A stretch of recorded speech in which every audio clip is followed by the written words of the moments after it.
आणि प्रारब्ध देवाला देखील चुकलं नाही, वर्ष सरलं त्याबरोबर संकटही सरली असल्याचं सूचक विधान धनंजय मुंडे यांनी केलंय। पंढरपुरात जाऊन त्यांनी विठ्ठलाचं दर्शन घेतलं आणि त्यानंतर आपल्या भावना व्यक्त केल्या। गेल्या वर्षभर कायम वादात राहिलेले आणि मंत्रिपदही गमवावं लागलेले धनंजय मुंडे विठ्ठलाच्या चरणी नतमस्तक झाले।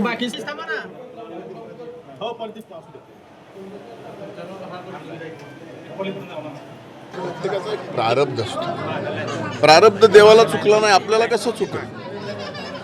साक्षात देवाला सुद्धा संकट आलेली आहेत। तुम्ही जरा सानिध्यात चांगल्या लोक राहिलात ना, तुमच्या लक्षात येईल हे प्रारब्ध आहे। ही संकट उडून आणलेली नाही, जाणीवपूर्वक एखाद्याला अडवायचा अशा पद्धतीची ती संकट होते। ते साल सरलं, सगळे संकट सरले, संपले।